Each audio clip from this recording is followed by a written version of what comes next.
जय श्री गणेश। जय माँ महागौरी।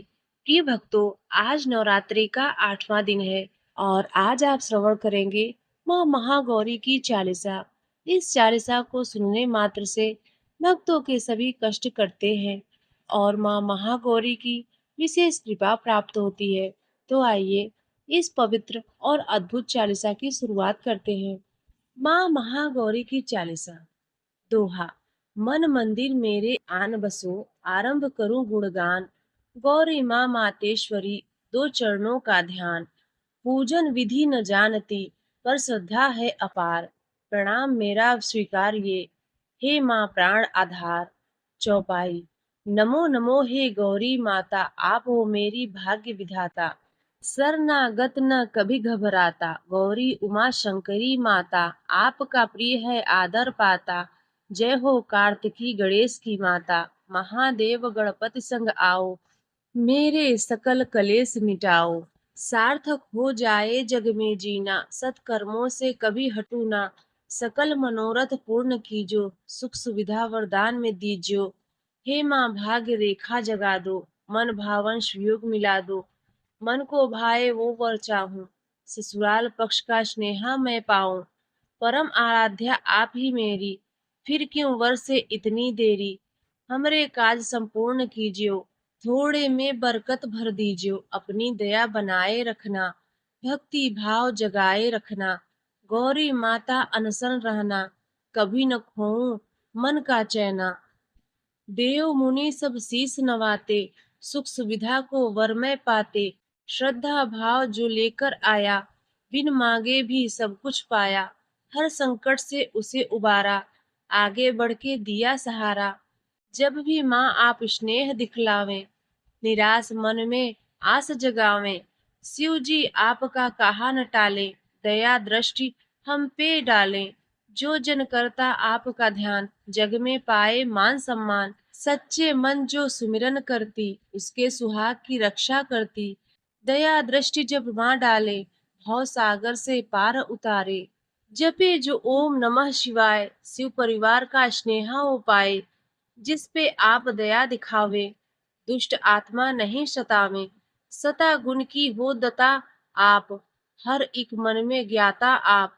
काटो हमरे सकल कलेश, निरोग रहे परिवार हमेश। दुख संताप मिटा देना माँ, मेघ दया के बरसा देना माँ। जब ही आप मौज में आए, हट जय माँ सब विपदाएं। जिस पे दयाल हो माता आप, उसका बढ़ता पुण्य प्रताप। फल फूल मैं दुग्ध चढ़ाऊं, श्रद्धा भाव से आपको ध्याऊं। अवगुण मेरे ढक देना माँ, ममता आंचल कर देना माँ। कठिन नहीं कुछ आपको माता, जग ठुकराया दया को पाता। बिन पाऊं न गुण माँ तेरे, नाम धाम स्वरूप बहु तेरे। जितने आपके पावन धाम, सब धामों को माँ प्राणम। आपकी दया का है ना पार, तभी को पूजो कुल संसार। निर्मल मन जो शरण में आता, मुक्ति की वो युक्ति पाता। संतोष धन से दामन भर दो, असंभव को माँ संभव कर दो। आपकी दया के भारे, सुखी बसे मेरा परिवार। आपकी महिमा अति निराली, भक्तों के दुख हरने वाली। मनोकामना पूर्ण करती, मन की दुविधा पल में हरती। चालीसा जो भी पढ़े सुनाया, सुयोग वर वरदान में पाए। आशा पूर्ण कर देना माँ, सुमंगल साखी वर देना माँ। चौपाई। गौरी माँ विनती करूं, आना आपके द्वार। ऐसी माँ कृपा कीजिए, हो जाए उद्धार। ही शरण में, दो चरणों का ध्यान। ऐसी माँ कृपा कीजिए, पाऊं मान सम्मान। इति महागौरी चालीसा समाप्त। तो प्रेम से बोलिए माँ महागौरी की जय। प्रिय भक्तों, अब आइए सुनते हैं श्रीमद् देवी भागवत महापुराण के 8वें दिन की कथा। वेद व्यास जी कहते हैं, राजन, गणेश जननी दुर्गा, लक्ष्मी, सरस्वती, सावित्री और राधा, ये 5 देवियां प्रकृति कहलाती हैं। इन्हीं पर सृष्टि निर्भर करती है। यह जो गणेश की माता भगवती दुर्गा है, उन्हें शिव स्वरूपा कहा जाता है।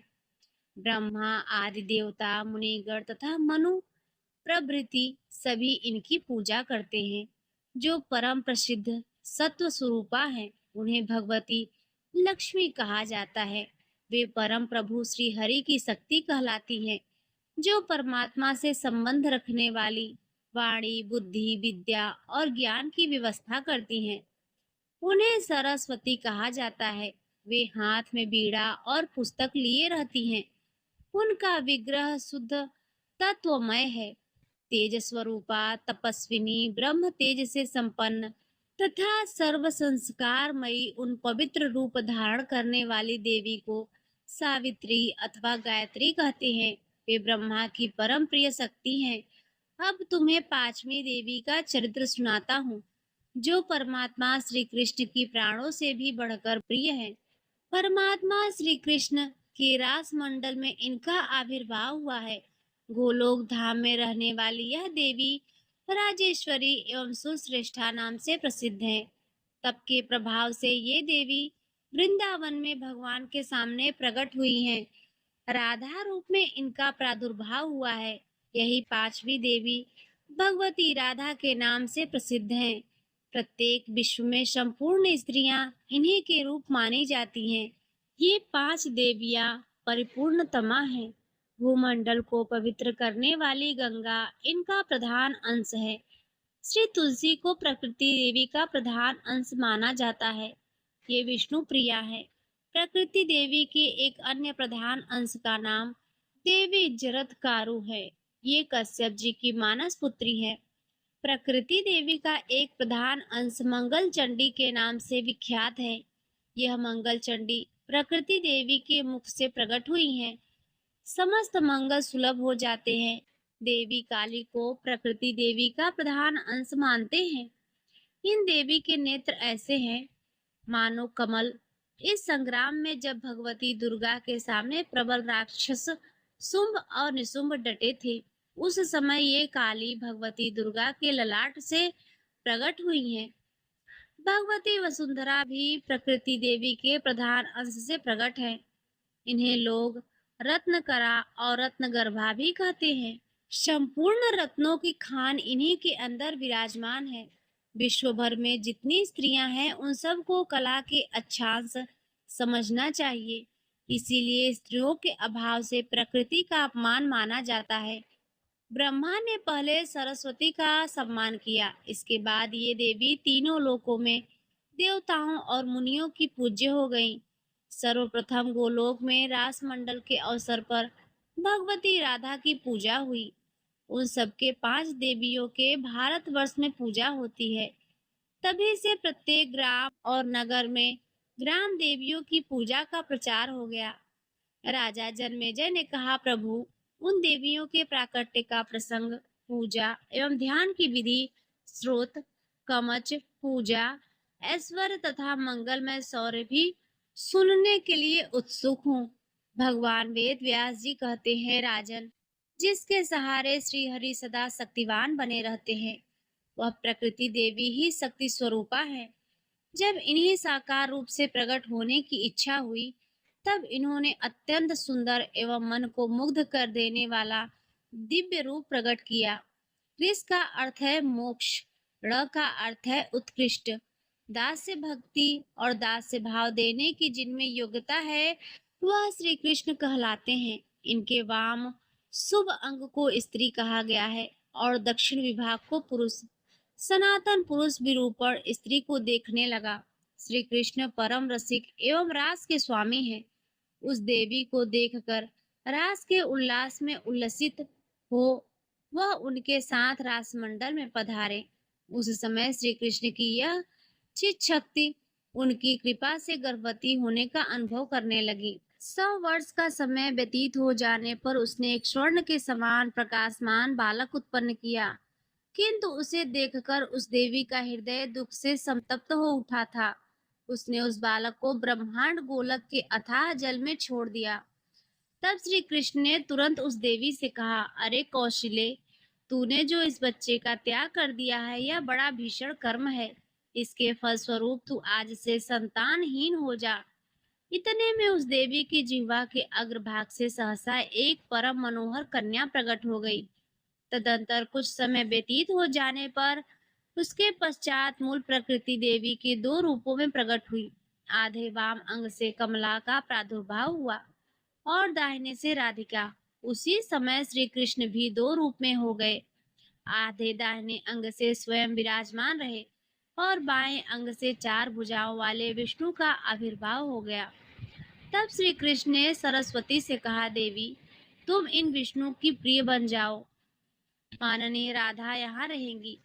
फिर तो जगत की व्यवस्था में तत्पर रहने वाले श्री विष्णु उन सरस्वती और लक्ष्मी देवियों के साथ वैकुंठ पधारे।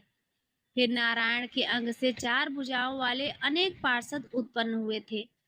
सभी पार्षदगण तेज रूप और व्यवस्था में श्री हरि के समान थे। लक्ष्मी के अंग से उन्हीं जैसे लक्षणों से उत्पन्न करोड़ों दासियां उत्पन्न हो गई।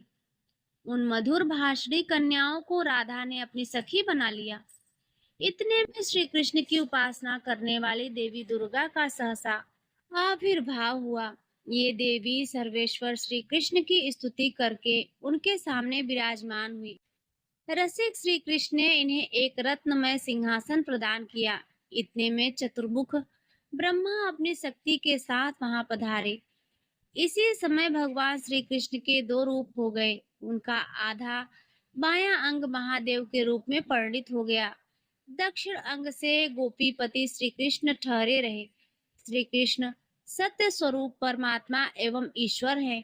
ये कारणों के कारण, संपूर्ण मंगलों के मंगल, जन्म मृत्यु जरा व्याधि शोक और भय को हरने वाले और मृत्यु के भी मृत्यु है। अतएव इन्हें मृत्युंजय भी कहा जाता है। महादेव शंकर उनकी स्तुति करके सामने रखे हुए रत्नमय श्रेष्ठ सिंहासन पर विराजमान हो गए। भगवान व्यास जी कहते हैं, राजन, तदंतर वह बालक जो केवल अंडाकार था, ब्रह्मा की आयु पर्यंत समय तक वह ब्रह्मांड गोलक के जल में रहा। फिर समय पूरा हो जाने पर वह सहसा दो रूपों में प्रकट हो गया। एक अंडाकार ही रहा और एक शिशु के रूप में परिणित हो गया। उसकी आकृति फिर से तेजपूर्ण थी, अतएव उसका नाम महाविराट पड़ा।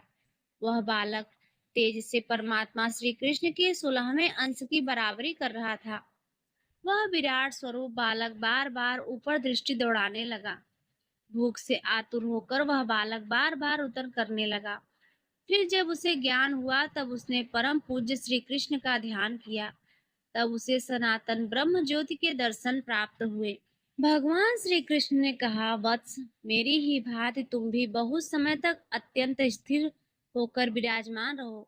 तुम्हारे नाभि कमल से विश्व सृष्टा ब्रह्मा प्रकट होंगे। ब्रह्मा के ललाट से 11 रुद्रों का आविर्भाव होगा। शिव के अंश से रुद्र सृष्टि के संहार की व्यवस्था करेंगे। उन 11 रुद्रों में कालाग्नि नाम से जो प्रसिद्ध है, वही रुद्र विश्व के संहारक होंगे। अब मैं अपने गोलोक में जाता हूँ, तुम यही ठहरो। ब्रह्मांड गोलक के भीतर जलमयी शैया पर वे पुरुष शयन कर रहे थे। फिर जितने रोमकूप से वह ब्रह्मांड उत्पन्न हुआ था, उन परम प्रभु श्री कृष्ण भगवान के दर्शन हुए थे। गोपों और गोपियों से सुशोभित गोलोक धाम को भी देखने में वह सफलता पा गए थे। फिर तो श्री कृष्ण की स्मृति करके उन्होंने उनसे वरदान पाकर सृष्टि का कार्य आरंभ कर दिया। सर्वप्रथम ब्रह्मा से सनकादि 4 मानस पुत्र हुए। फिर शिव की सुप्रसिद्ध 11 कलाएं रूप में प्रकट हुई। फिर जगत की रक्षा के व्यवस्थापक श्री विष्णु प्रकट हुए थे। उस समय विराट पुरुष के वाम भाग से प्रकट होकर वे पृथ्वी में विराजमान थे। 4 भुजाओं से उनकी अनुपम शोभा हो रही थी। जो विराट पुरुष के नाभि कमल पर प्रकट होकर ब्रह्मा के विश्व की रचना थी। स्वर्ग, मर्त्य और पाताल त्रिलोकी के संपूर्ण चराचर प्राणियों का उन्होंने सृजन किया। इस प्रकार महाविराट पुरुष के संपूर्ण रोग कूपों में एक एक करके अनेक ब्रह्मांड आए। प्रत्येक ब्रह्मांड में एक विराट पुरुष और ब्रह्मा, विष्णु एवं शिव प्रभृति सहयोगी देवता रहकर कार्य की व्यवस्था करते हैं। इस प्रकार भगवान श्री कृष्ण के मंगलमय चरित्र का वर्णन कर दिया। यह प्रसंग सुख एवं मोक्ष देने वाला है। व्यास जी बोले, वत्स, महादेवी के चरित्र अनंत है। एक बार नारद ने भगवान से प्रश्न किया तो उन्होंने उत्तर दिया कि वह तुमको बताता हूँ। नारद जी ने कहा, भगवान, प्रकृति संगत देवताओं ने पूजन का प्रसंग विस्तार के साथ बताने की कृपा कीजिए। किस पुरुष ने किन देवी की कैसे आराधना की, मृत्यु लोक में किस प्रकार की उनकी पूजा का प्रचार हुआ, किस मंत्र से किनकी पूजा था, किस स्रोत से किनकी स्तुति की गई, इन देवियों ने किन किन को कौन कौन से वर दिए। मुझे देवियों के स्रोत, ध्यान, प्रभाव और पावन चरित्र के साथ साथ उपयुक्त सारी बातें बताने की कृपा कीजिए। भगवान नारायण बोले, नारद, गणेश, जननी दुर्गा, राधा, लक्ष्मी, सरस्वती और सावित्री, ये 5 देवियां सृष्टि की मूल प्रकृति कही जाती हैं। इन देवियों के अंशों से नाम है काली, वसुंधरा, गंगा, सरस्वती, मंगल चंडिका, तुलसी, मनसा, निद्रा, स्वाहा, स्वधा और दक्षिणा। इनके संक्षिप्त, मधुर और वैराग्य उत्पादक चरित्र मैं तुम्हें पवित्र करने की पूर्ण शक्ति के साथ बताता हूँ। सरस्वती का श्री विग्रह स्वर्णमय है। ये परम सुंदरी देवी सदा हंसती रहती है। इनके एक हाथ में बीड़ा और दूसरे में पुस्तक है। जो पुरुष भगवती सरस्वती को अपना इष्ट देवता मानते हैं, उनके लिए यह नित्य कल्याणकारी है। ओम ह्रीम श्री सरस्वती स्वाहा, यह 10 अक्षर मूल मंत्र परम श्रेष्ठ एवं सबके लिए उपयोगी है। इस मंत्र को कल्प वृक्ष कहते हैं।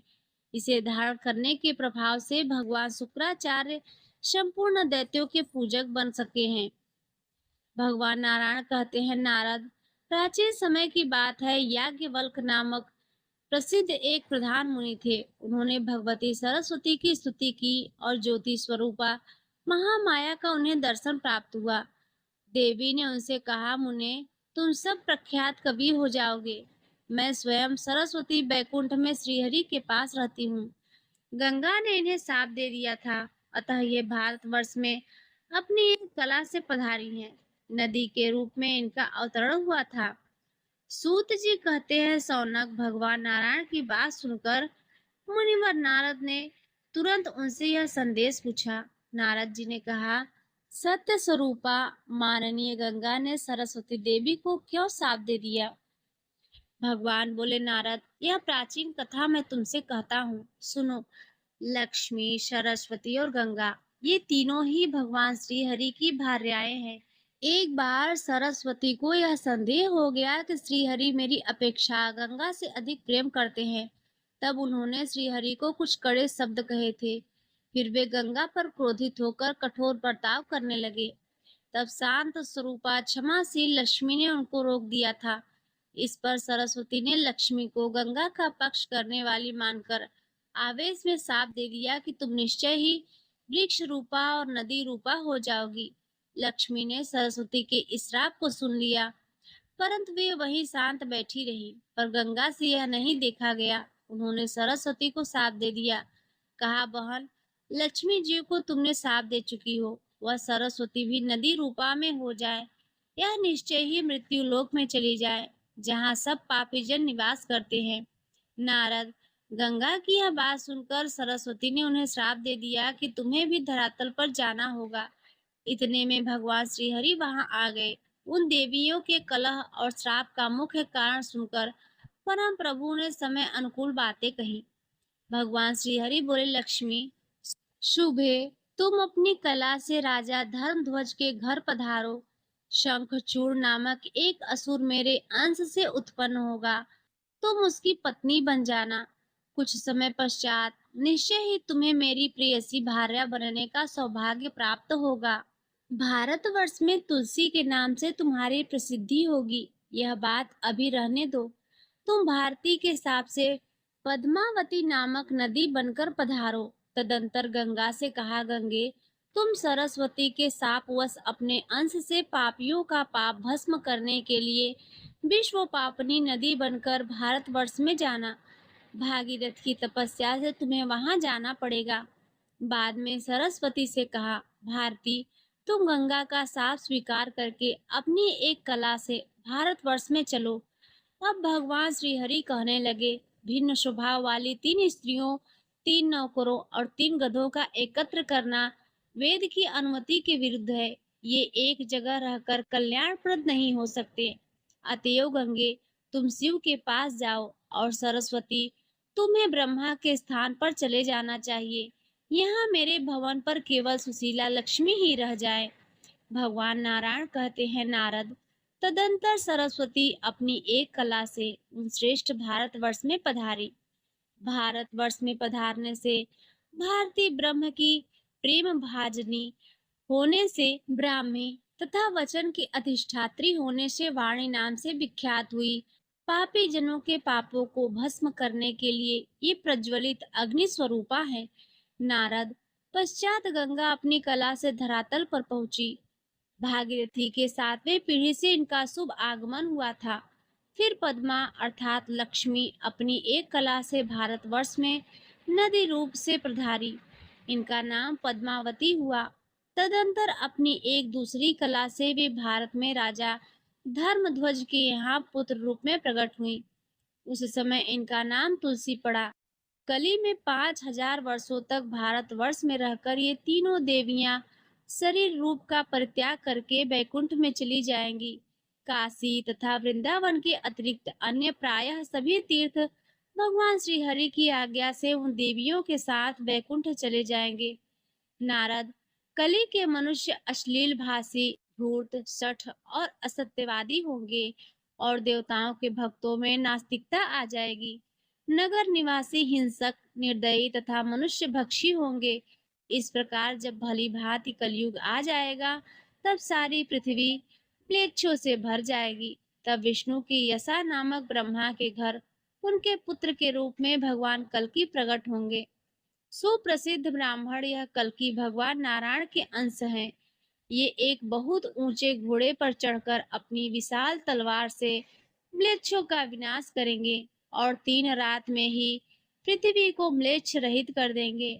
दुर्घर्ष कलयुग समाप्त हो जाएगा। तब तप और सत्य से संपन्न धर्म का पूर्ण रूप से प्राकट्य होगा। उस समय तपस्वियों, धर्मात्माओं और वेदज्ञ ब्राह्मणों से पुनः पृथ्वी शोभा पाएगी। सब लोग देवी के ध्यान में तत्पर रहेंगे। समयानुसार व्यवहार करने वाले पुरुषों में सुख, समृद्धि और पुराण का पूर्ण ज्ञान प्राप्त होगा।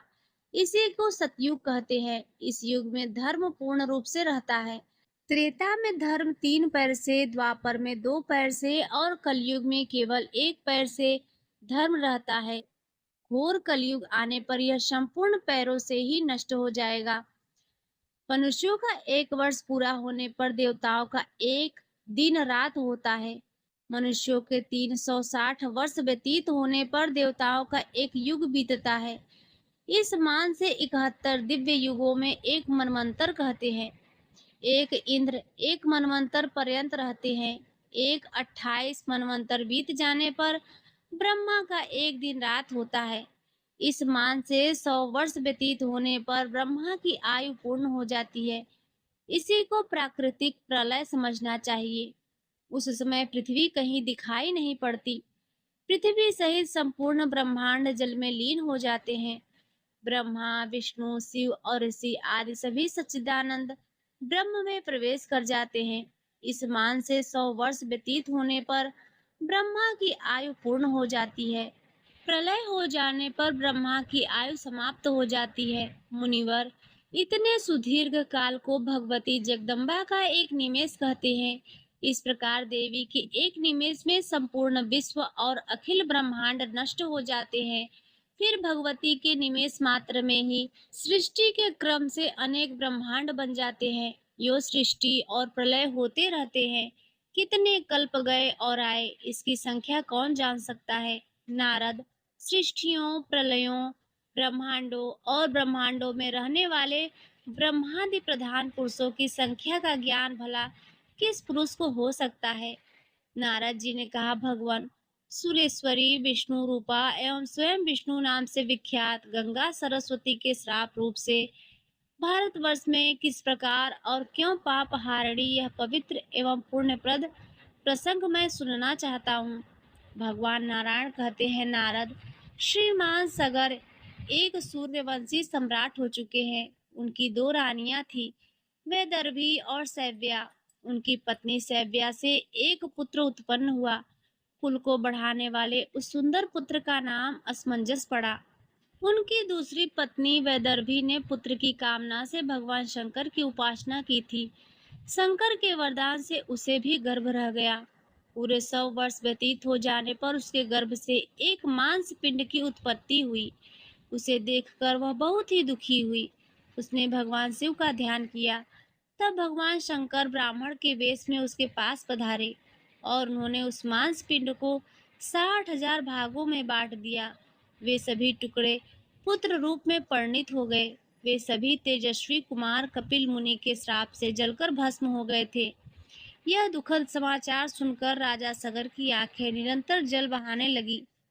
वे बेचारे घोर जंगल में चले गए। तब उनके पुत्र असमंजस ने गंगा को ले आने के लिए लंबे समय तक तपस्या करने के पश्चात वे भी काल कवलित बन गए। अंशुमान के पुत्र भागीरथ थे। भागीरथ भगवान के परम भक्त, विद्वान, श्री हरि में अटूट श्रद्धा रखने वाले गुणवान तथा वैष्णव पुरुष थे। गंगा को ले आने का निश्चय करके उन्होंने बहुत समय तक तपस्या की और अंत में भगवान श्री कृष्ण ने उन्हें साक्षात दर्शन दिए। उनकी दिव्य झांकी पाकर भागीरथ ने बार बार उन्हें प्रणाम किया और स्तुति की। लीला पूर्वक उन्हें भगवान से अभिष्ट तत्व मिल गया। वे चाहते थे कि मेरे पूर्वज तर जाएं। भगवान श्री हरि ने गंगा जी से कहा, सुरेश्वरी, तुम सरस्वती के श्राप से अभी भारतवर्ष में जाओ और मेरी आज्ञा के अनुसार सगर के सभी पुत्रों को पवित्र करो। भगवान नारायण कहते हैं, नारद, राजा भागीरथ गंगा की स्तुति करके उन्हें साथ ले वहां पहुंचे जहां सगर के 60,000 पुत्र जलकर भस्म हो गए थे। गंगा का स्पर्श करके और बहने लगी। वायु का स्पर्श होते ही वे राजकुमार तुरंत बैकुंठ में चले गए। नारद जी ने पूछा, भगवान, भूमंडल को पवित्र करने वाले परम पुण्य पद गंगा कैसे प्रकट हुई? हे प्रभु, उनका कहाँ और किस प्रकार से आविर्भाव हुआ, यह सब प्रसंग बताने की कृपा कीजिए। भगवान नारायण बोले, नारद, एक समय की बात है। कार्तिक की पूर्णिमा तिथि थी। राधा उत्सव बड़े धूमधाम से मनाया जा रहा था। श्री कृष्ण भली भांति राधा की पूजा करके रास मंडल में विराजमान थे।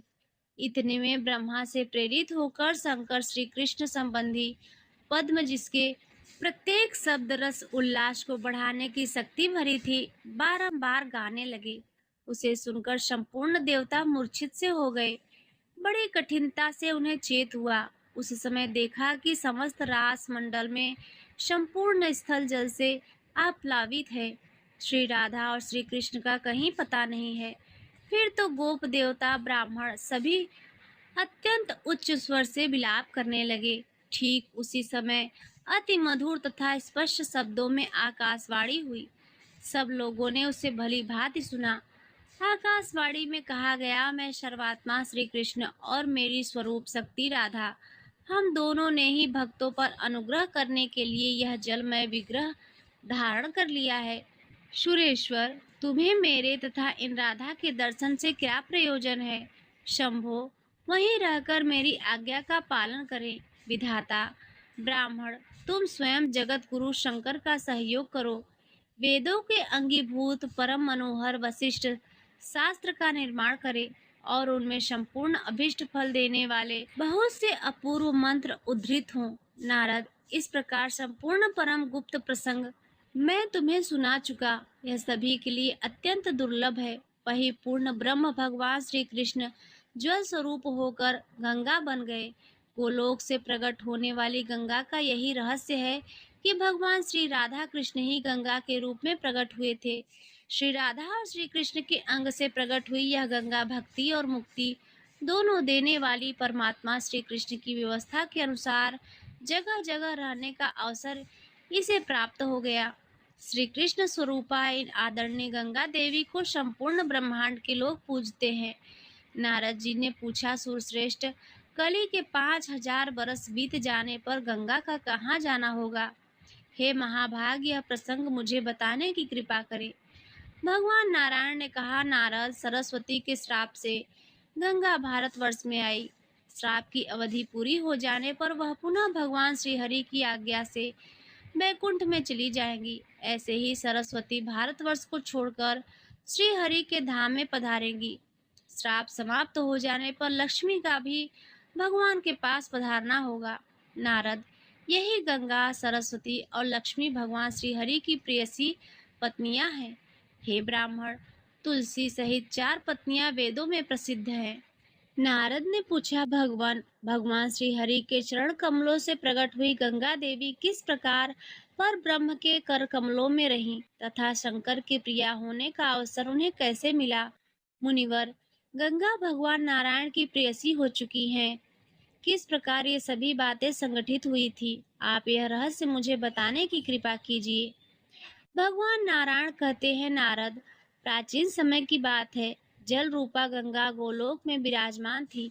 राधा और श्री कृष्ण के अंग से प्रकट हुई यह गंगा उनका अंश तथा साक्षात उनका ही स्वरूप है। जल रूपा गंगा की अधिष्ठात्री देवी अत्यंत सुंदर रूप धारण करके रासमंडल पर पधारी। ऐसी वह गंगा लज्जा का भाव प्रदर्शित करती हुई श्री कृष्ण के पास विराजमान हो गई। इतने में भगवती राधिका वहां पधार कर विराजमान हो गई। उस समय राधा के साथ असंख्य गोपियां थीं। उनको पधारे देखकर श्री कृष्ण उठ गए और कुछ हंसकर आश्चर्य प्रकट करते हुए मधुर वचनों में उनसे बातचीत करने लगे। गंगा भी तुरंत खड़ी हो गई और उन्होंने राधा का स्तमन किया। उनके हृदय में संकोच था। श्री राधा ने कहा, कान्हा, आपके प्रसन्न मुख कमल को मुस्कुराकर निहारने वाली यह कल्याणी कौन है? इसके भीतर मिलने की इच्छा का भाव जागृत है। आपके मनोहर रूप से इसे अचेत कर दिया है। इसके सर्वांग पुलकित हो रहे हैं। इस प्रकार रक्त कमल के समान नेत्रों वाली राधा ने भगवान श्री कृष्ण से कहकर साथ ही गंगा से कुछ कहना चाहा था कि गंगा योग में परम प्रवीण थी। योग के प्रभाव से राधा का मनोभाव उन्हें ज्ञात हो गया।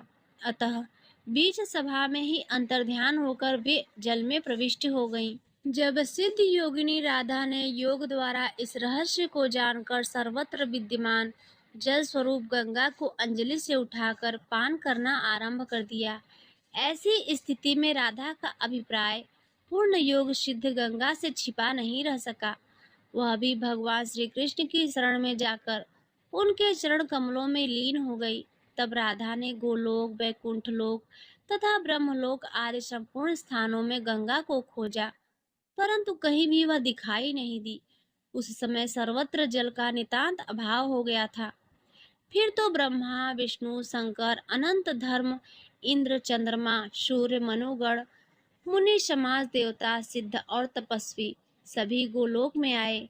भगवान श्री कृष्ण को उन ब्रह्मा आदि समस्त उपस्थित देवताओं ने प्रणाम करके स्तवन करना आरंभ कर दिया। उन लक्ष्मीपति पर ब्रह्म भगवान श्री कृष्ण ने उपस्थित देवताओं का अभिप्राय समझकर उनसे कहा। भगवान श्री कृष्ण बोले, आप सभी महानुभाव गंगा को ले जाने के लिए यहाँ पधारे हैं, परंतु इस समय यह गंगा शरणार्थी बनकर मेरे चरण कमलों में छिपी है। हुआ यह कि वह मेरे पास बैठी थी। राधा जी उसे देखकर पी जाने के लिए उद्धत हो गई थी। तब वह चरणों में आकर ठहर गई। मैं आप लोगों को उसे सहर्ष दे दूंगा, परंतु आप पहले इनको निर्भय बनाने का पूर्ण प्रयत्न करें। फिर तो संपूर्ण देवता भगवती राधा की स्तुति करने में संलग्न हो गए। भक्ति के कारण अत्यंत विनीत होकर ब्रह्मा जी ने अपने चारों मुखों से राधा जी की स्तुति की। नारद जी ब्रह्मा जी की इस प्रार्थना को सुनकर भगवती राधा हंस पड़ी। उन्होंने गंगा जी की सभी बातों को स्वीकार कर लिया। तब गंगा श्री कृष्ण के चरण के अंगूठे से नखाग्र से निकलकर वहीं विराजमान हो गई। ब्रह्मा ने गंगा के उस जल को कर कमलों में रख लिया। भगवान शंकर ने उस जल को अपने मस्तक पर स्थान दिया। तदंतर ब्रह्मा ने गंगा को राधा मंत्र की दीक्षा दी थी। साथ ही राधा के स्रोत, कवच, पूजा और ध्यान की विधि भी बतलाई। गंगा ने इन नियमों के द्वारा राधा की पूजा करके वैकुंठ के लिए प्रस्थान किया। मुनि, लक्ष्मी, सरस्वती, गंगा और विश्व पावनी तुलसी, ये चारों देवियां भगवान नारायण की पत्नियां हैं।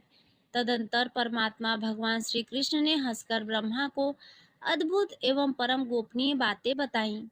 नारद ने कहा, भगवान लक्ष्मी, सरस्वती, गंगा और जगत को पावन कारिणी तुलसी, ये चारों देवियां भगवान नारायण को ही प्रिय है। यह प्रसंग तथा गंगा के बैकुंठ को जाने की बात मैं आपसे सुन चुका हूँ, परंतु गंगा विष्णु की पत्नी कैसे हुई, यह वृत्तांत सुनने का सुअवसर मुझे नहीं मिला। उसे कृपया सुनाइए।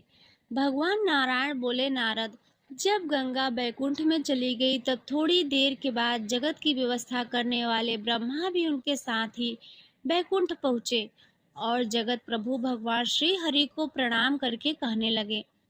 ब्रह्मा जी ने कहा, भगवान श्री राधा और श्री कृष्ण के अंग से प्रकट हुई ब्रह्म द्रव स्वरूपा गंगा इस समय एक सुशीला देवी के रूप में विराजमान है। प्रभु, आपसे मेरी प्रार्थना है कि इस सुरेश्वरी गंगा को आप अपनी पत्नी बना लीजिए। सभी पुरुष प्रकृति से उत्पन्न हुए हैं और स्त्रियां भी उसी की कलाएं हैं। केवल आप श्री हरि ही उस प्रकृति से परे निर्गुण प्रभु हैं। परिपूर्णतम श्री कृष्ण स्वयं दो भागों में विरक्त हुए हैं। उनका दक्षिण अंग तो दो भुजाधारी श्री कृष्ण बने रहे और उनका आधा अंग आप चतुर्भुज विष्णु के रूप में प्रकट हो गया है। इसी प्रकार भगवान श्री कृष्ण के वामांग से आविर्भूत श्री राधा दो रूपों में परिणित हुई। दाहिने अंग से तो वे स्वयं रही और उनके वामांग से लक्ष्मी का प्राकट्य हुआ। अतएव यह गंगा आपको ही वर्ण करना चाहती हैं, क्योंकि आपके श्री विग्रह से ही ये प्रकट हुई हैं। हे मुनि, इस प्रकार कहकर ब्रह्मा जी ने भगवान श्री हरि के पास गंगा को बैठा दिया और वहां से चल पड़े। फिर तो स्वयं श्री हरि ने विवाह के नियमानुसार गंगा के पुष्प एवं चंदन से चर्चित कर कमलों को ग्रहण कर लिया और वे उसके प्रियतम पति बन गए। जो गंगा पृथ्वी पर पधार चुकी थी, वे भी समय अनुसार अपने उस स्थान पर वापस आ गईं। यूं भगवान के चरण कमल से प्रकट होने के कारण यह गंगा विष्णुपदी नाम से प्रसिद्ध हुई। गंगा के प्रति सरस्वती के मन में जो भय था, वह निरंतर बना रहा, क्योंकि गंगा ने सरस्वती को भारतवर्ष में जाने का श्राप दे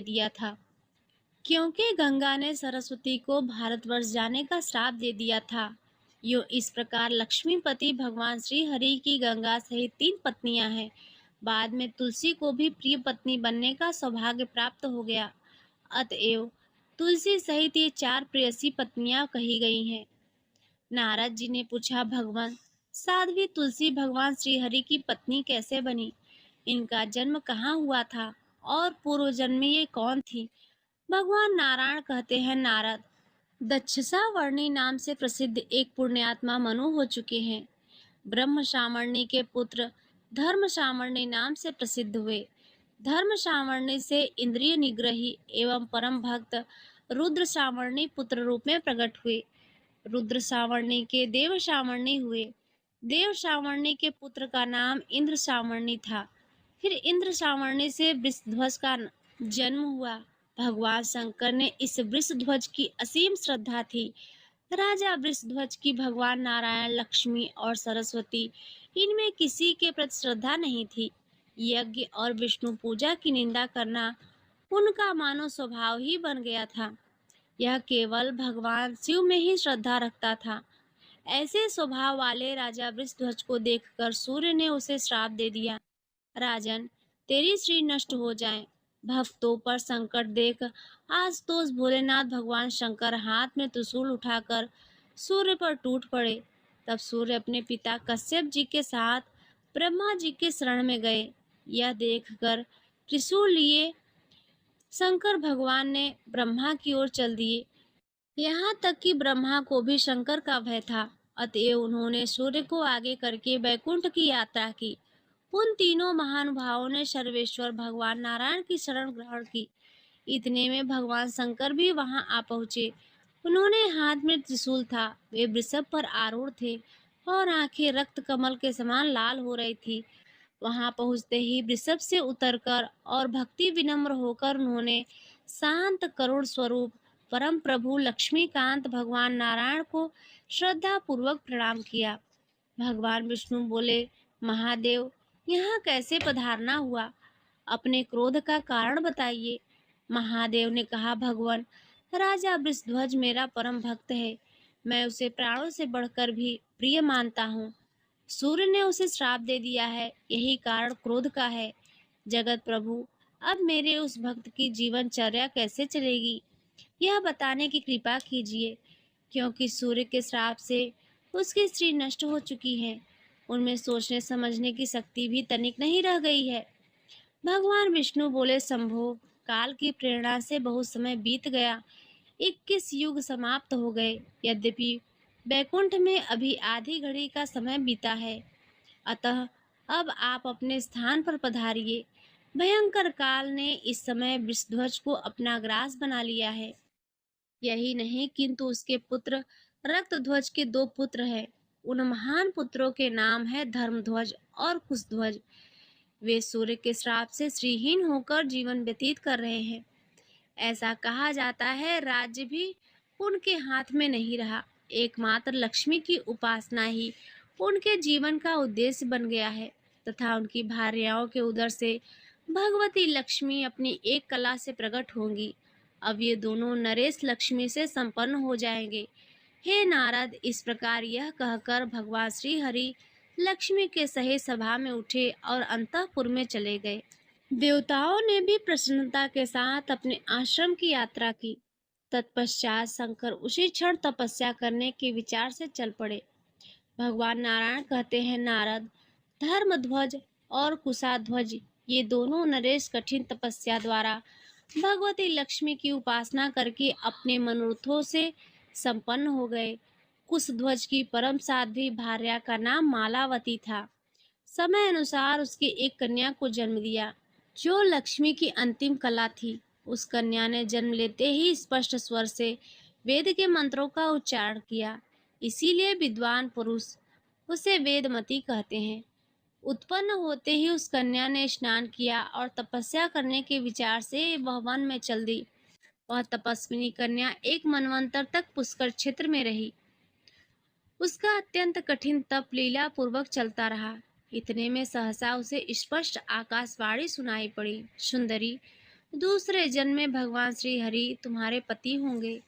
इस प्रकार की आकाशवाणी सुनने के पश्चात वेदवती नाम से वह कन्या गंधमादन पर्वत पर गई और वहां उसने पहले से भी अधिक कठिन तप आरंभ कर दिया। वहीं एक दिन उसे अपने सामने रावण दिखाई पड़ा। वह वेदमती के समीप जाकर पूछने लगा, कल्याणी, तुम कौन हो और क्यों ठहरी हो? वह देवी परम सुंदरी थी। उसे देखकर दुराचारी रावण का हृदय विकार से संतप्त हो गया। रावण की इस कुचेष्टा को देखकर उस साध्वी का मन क्रोध से भर गया। उसने रावण को अपने तपोबल से इस प्रकार स्तंभित कर दिया कि वह जड़वत होकर निश्चेष्ट हो गया। ऐसी स्थिति में मन ही मन उसने उस कमल लोचना देवी का मानसिक स्मरण किया। शक्ति की उपासना विफल नहीं होती, इसे सिद्ध करने के विचार से देवी वेदमती रावण पर संतुष्ट हो गई और परलोक में उसकी स्तुति का फल देना उन्होंने स्वीकार कर लिया। साथ ही उसे श्राप दे दिया, दुरात्मन, तू मेरे कारण ही अपने बंधु बांधवों के साथ काल का ग्रास बनेगा, क्योंकि तूने काम भाव से मुझे स्पर्श कर लिया है। देवी वेदमती ने इस प्रकार कहकर वहीं योग द्वारा अपने शरीर का त्याग कर दिया। वही साध्वी देवी वेदमती दूसरे जन्म में जनक की कन्या हुई और उस देवी का नाम सीता रखा गया, जिसके कारण रावण को मृत्यु का मुख देखना पड़ा।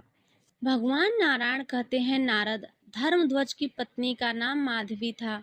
वह राजा के साथ गंधमादन पर्वत पर सुंदर उपवन में आनंद करती थी। नारद, कार्तिक की पूर्णिमा के दिन उसके गर्भ से एक कन्या प्रकट हुई। शुक्रवार के दिन देवी मूल प्रकृति लक्ष्मी के अंश से प्रादुर्भूत उस कन्या का जन्म हुआ। विद्वान पुरुष ने उसका नाम तुलसी रखा। भूमि पर पधारते ही वह ऐसी सुयोग्य बन गई मानो साक्षात प्रकृति देवी ही हो। सब लोगों में रोकने पर भी उसने तपस्या करने के विचार से बद्रिका आश्रम को प्रस्थान किया। वहां रहकर वह दीर्घ काल तक कठिन तपस्या करती रही। उसे ब्रह्मा उत्तम वर देने के विचार से बद्रिका आश्रम में पधारे और ब्रह्मा जी बोले, तुलसी, तुम मनोभिलाषित वर मांग सकती हो। तुलसी ने कहा, पितामह, पूर्व जन्म में मैं तुलसी नाम की गोपी थी। गोलोक मेरा निवास स्थान था।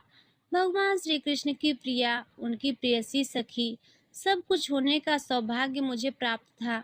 एक दिन रास की अधिष्ठात्री देवी भगवती राधा ने रास मंडल में पधार कर रोष से मुझे श्राप दे दिया कि तुम मानव योनि में उत्पन्न हो और सुंदर विग्रह वाले शांत स्वरूप भगवान नारायण, जो उस समय मेरे पति थे, उन्हीं को अब मैं पति रूप से प्राप्त करने के लिए वर मांग रही हूँ। आप अभिलाषा पूर्ण करने की कृपा करें। ब्रह्मा जी बोले, भगवान श्री कृष्ण के अंश से प्रकट सुदामा नाम के गोप भी इस समय राधिका के श्राप से भारतवर्ष में उत्पन्न है। शापवश उन्हें दानवों के कुल में उत्पन्न होना पड़ा। वह शंखचूड़ नाम से प्रसिद्ध है। इस जन्म में वह श्री कृष्ण का अंश तुम्हारा पति होगा। इसके बाद शांत स्वरूप भगवान नारायण तुम्हें पति रूप से प्राप्त होंगे। लीलावशी नारायण तुमको श्राप दे देंगे तथा अपनी कला से तुम्हें वृक्ष बनकर भारत में रहना पड़ेगा और समस्त जगत को पवित्र करने की योग्यता तुम्हें प्राप्त होगी। संपूर्ण पुष्पों में तुम प्रधान मानी जाओगी। भगवान विष्णु तुम्हें प्राणों से भी अधिक प्रिय मानेंगे और तुम्हारे बिना पूजा निष्फल समझी जाएगी। तुम मेरे वर के प्रभाव से वृक्षों की अधिष्ठात्री देवी बनकर वृक्ष रूप से विराजमान रहने वाले भगवान श्री कृष्ण के साथ स्वेच्छा पूर्वक निरंतर आनंद करोगी।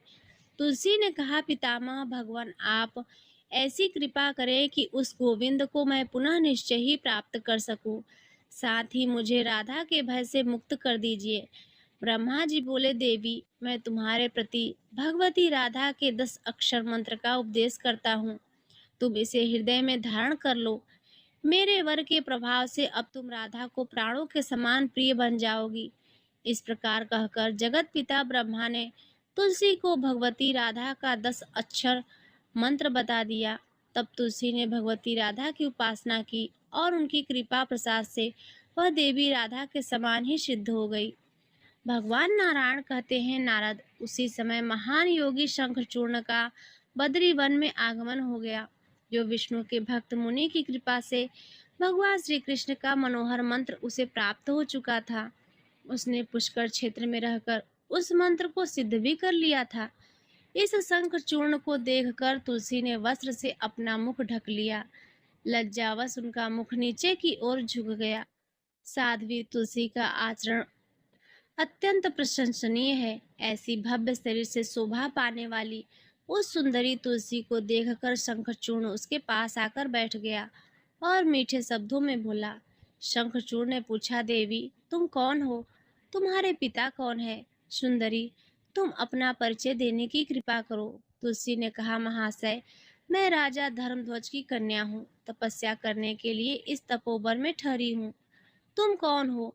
तुम्हें आनंद पूर्वक यहाँ से बाहर जाना चाहिए, क्योंकि उच्च कुल की किसी भी अकेली साध्वी कन्या के साथ एकांत में कोई भी कुलीन पुरुष बातचीत नहीं करता।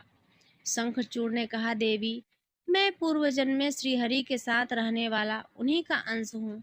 सुदामा नामक गोप था।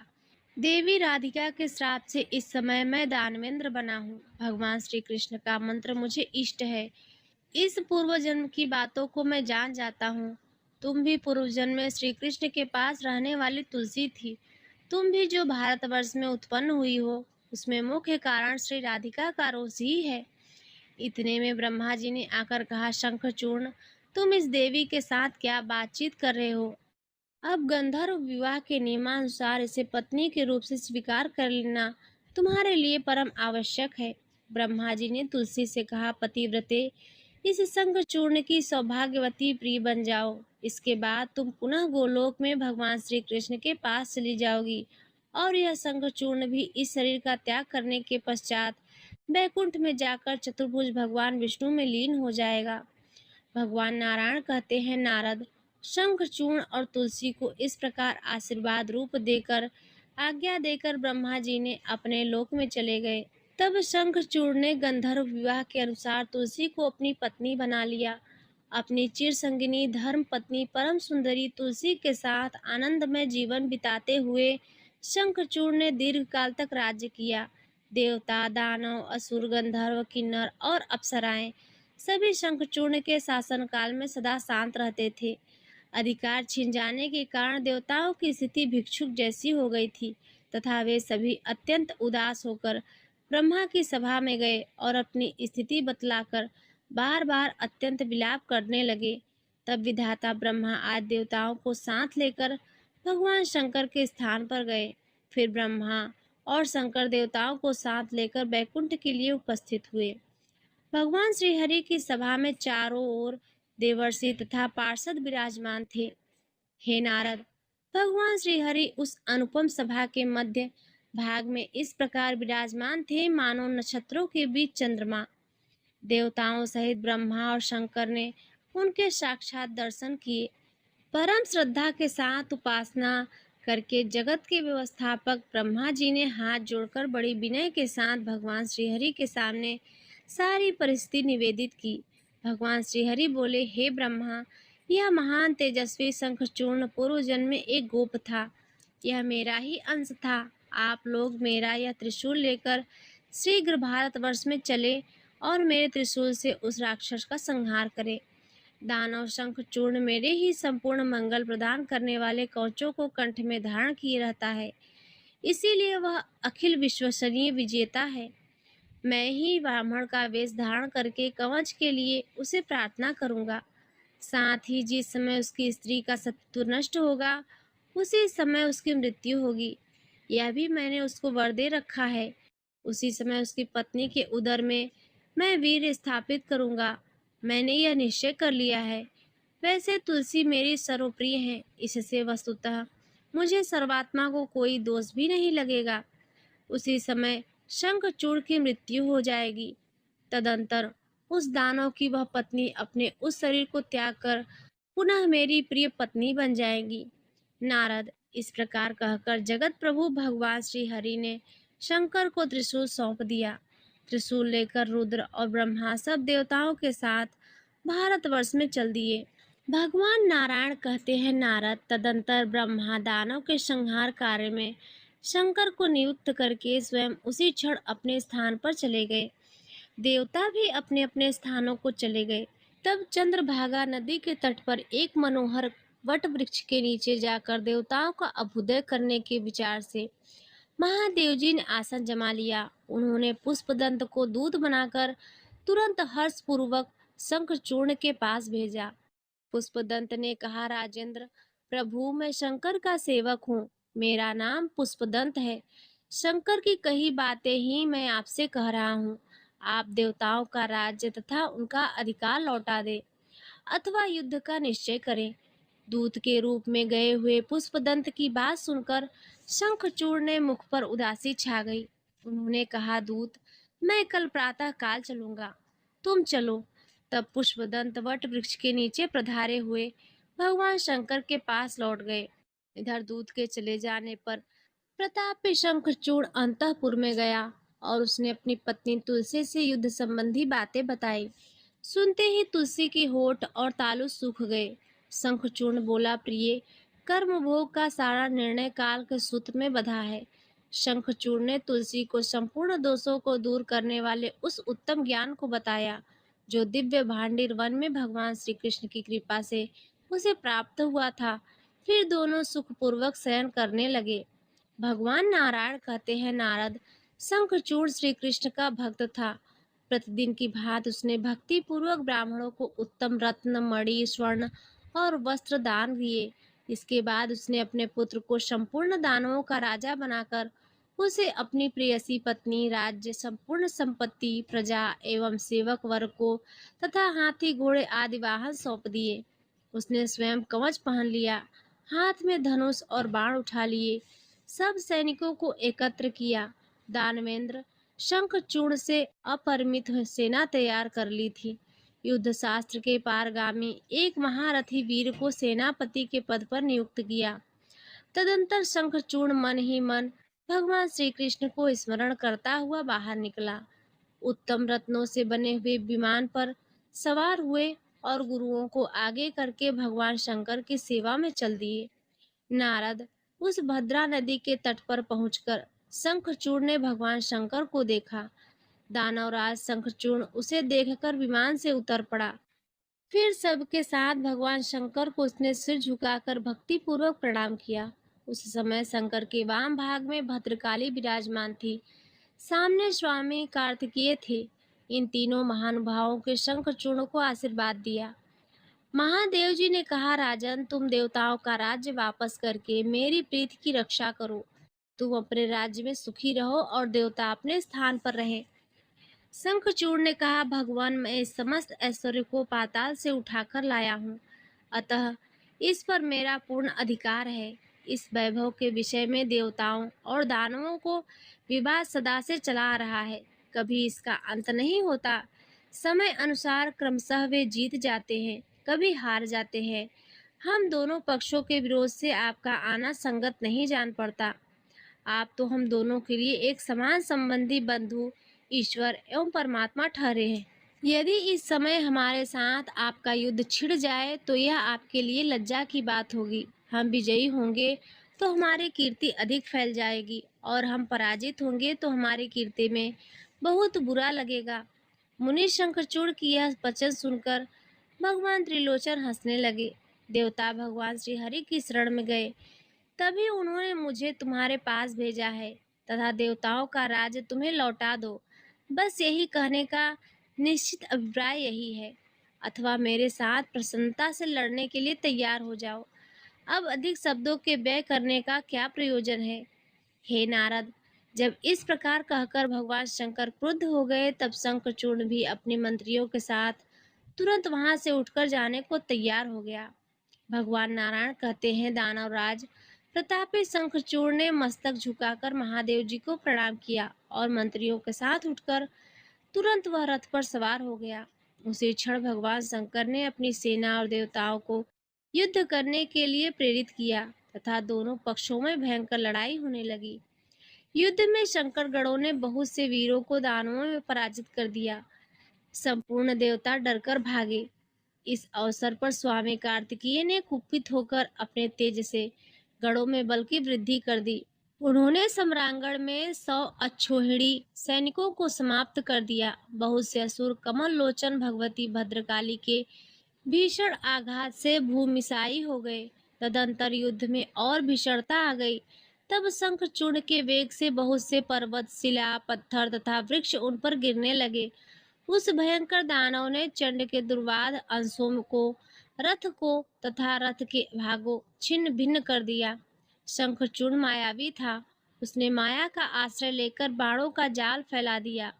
तब काली ने शंखचूड़ पर प्रलयकारी अग्निशिखा के सदृश प्रकाशमान अग्निबाण चलाया, परंतु शंखचूड़ ने हंसते हंसते पर्जन्यास्त्र से उसे निवारण कर दिया।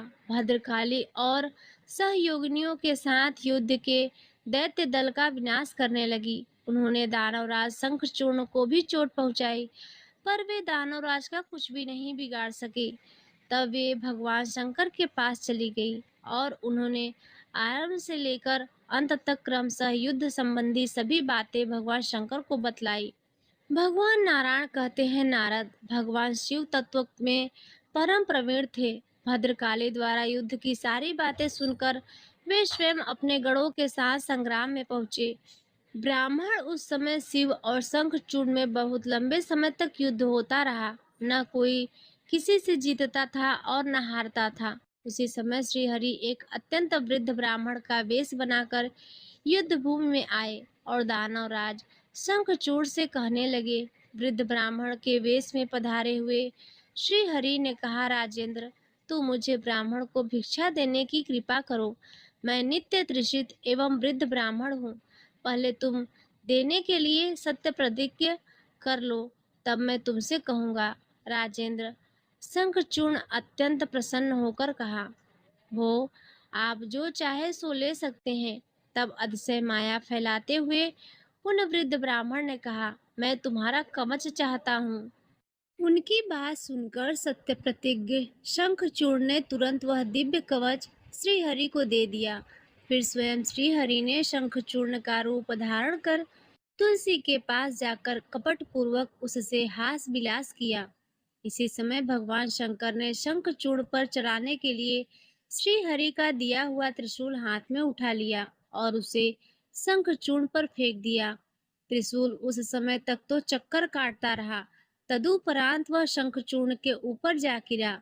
उसके गिरते ही तुरंत वह दानवेंद्र तथा उसका रक्त सभी जलकर भस्म हो गए। दानव शरीर के भस्म होते ही शंखचूड़ ने एक दिव्य गुणों का वेश धारण कर लिया। इतने में अकस्मात सर्वोत्तम दिव्य मणि द्वारा निर्मित एक विमान गोलोक से उतर आया। शंखचूड़ उसी पर सवार होकर गोलोक के लिए प्रस्थान कर गया। उस समय वृंदावन में रास मंडल के मध्य भगवान श्री कृष्ण और भगवती श्री राधिका विराजमान थी। वहां पहुंचते ही शंखचूड़ ने भक्ति के साथ मस्तक झुकाकर उनके चरण कमलों में साष्टांग प्रणाम किया। अपने शिष्य सुदामा, जो शंखचूर्ण बना था, को देखकर उस दोनों के श्रीमुख प्रसन्नता से खिल उठे। उन्होंने अत्यंत प्रसन्न होकर उसे अपनी गोद में उठा लिया। इस घटना के बाद वह त्रिशूल बड़े वेग से आदर पूर्वक भगवान श्री कृष्ण के पास लौट आया। शंखचूर्ण की हड्डियों से शंख की उत्पत्ति हुई।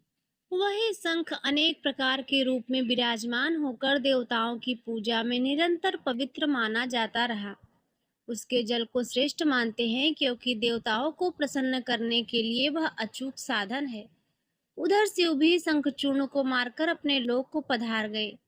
नारद जी ने पूछा, प्रभु, भगवान नारायण ने कौन सा रूप धारण करके तुलसी से हास विलास किया था? यह प्रसंग मुझे बताने की कृपा करें। भगवान नारायण कहते हैं, नारद, भगवान श्री हरि देवताओं का कार्य सिद्ध करने के लिए सदैव तत्पर रहते हैं। उन्होंने वैष्णवी माया फैलाकर शंखचूर्ण से कवच ले लिया। फिर शंखचूर्ण का ही रूप धारण करके वह साध्वी तुलसी के घर पहुंचे। तुलसी ने पति को युद्ध से आया देखकर उत्सव मनाया और महान हर्ष भरे हृदय से स्वागत किया। नारद, उस समय तुलसी के साथ उन्होंने सुचारू रूप से हास विलास किया।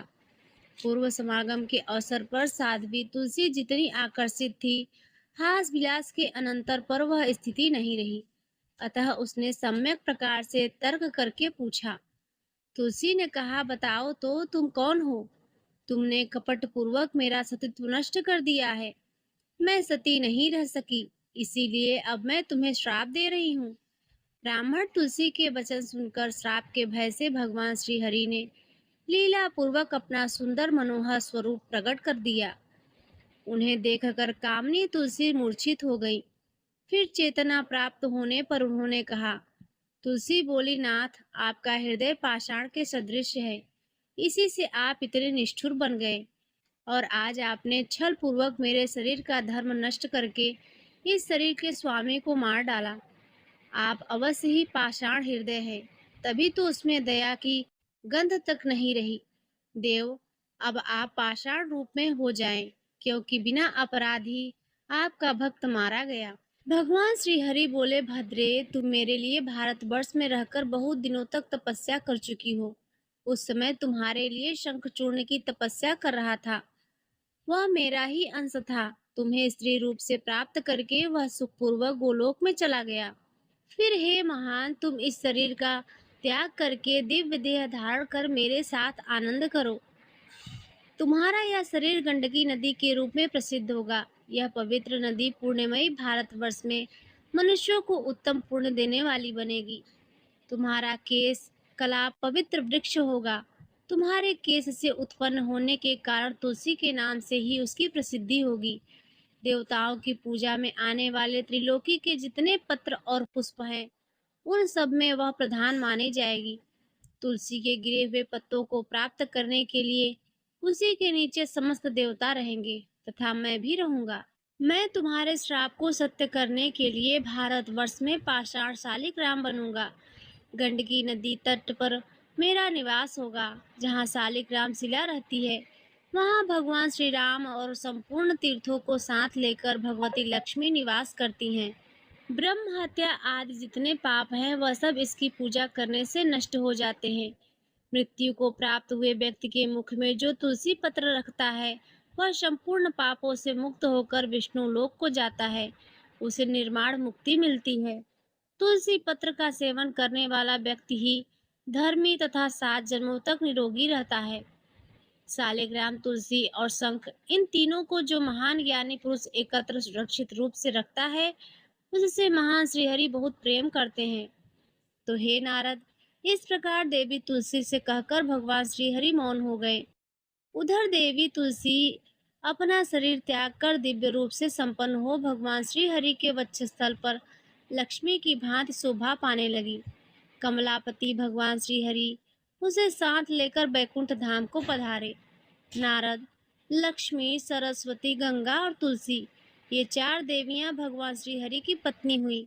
उसी समय तुरंत तुलसी के देह से गंडकी नदी उत्पन्न हुई और भगवान श्री हरि भी उसी के तट पर मनुष्यों के लिए पुण्य पद सालिक राम शिला बन गए। प्रिय भक्तों, अब आइए माँ से क्षमा प्रार्थना करते हैं। हे माँ जगदम्बे, हे करुणामयी भगवती, आज मैंने आपकी प्रेरणा और कृपा से श्रीमद् देवी भागवत महापुराण की यह पुण्यमयी कथा पूर्ण की है। हे देवी माँ, मैं अल्पज्ञानी हूँ, मूढ़ हूँ। कथा वाचन या श्रवण करते समय मुझसे अनजाने में अनेक प्रकार की त्रुटियां अवश्य हुई होंगी। यदि मैंने पाठ में कोई अक्षर या शब्द गलत पढ़ा हो, यदि उच्चारण में कोई अशुद्धि रह गई हो, यदि क्रम या मात्रा में कोई भूल हो गई हो, या यदि मेरी वाणी में कोई दोष रहा हो, तो हे परमेश्वरी, अपने अबोध बालक और पुत्री की उन समस्त त्रुटियों को क्षमा कर देना। मेरी किसी भी अज्ञानता के कारण इस पवित्र कथा का अपमान न हो। यह संपूर्ण कथा, इस कथा का फल और इसे कहने सुनने का पुण्य मैं सब कुछ आपके चरण कमलों में समर्पित करती हूँ। हे माँ, यह कथा तो आपका ही स्वरूप है। इसे कहने की सामर्थ्य मुझ में नहीं थी। यह केवल आपकी शक्ति थी जिसने मेरी वाणी से इसका बखान कराया। मैं तो केवल एक निमित्त मात्र थी। आपकी कृपा से ही मुझे इस अमृत कथा का रसपान करने का सौभाग्य मिला।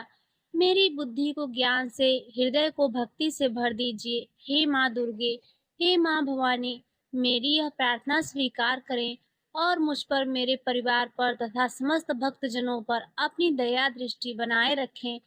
इस कथा के माध्यम से जो भी शुभ फल प्राप्त हो वह आपकी कृपा से संभव हो। तो प्रेम से बोलिए माँ जगदम्बा भवानी की जय, गौरी शंकर भगवान की जय। प्रिय भक्तों, यदि आज की कथा आपको पसंद आई हो तो वीडियो को लाइक जरूर करें। चैनल पर यदि पहली बार आए हो तो सब्सक्राइब भी कर लें और कमेंट में जय माता दी अवश्य लिखें।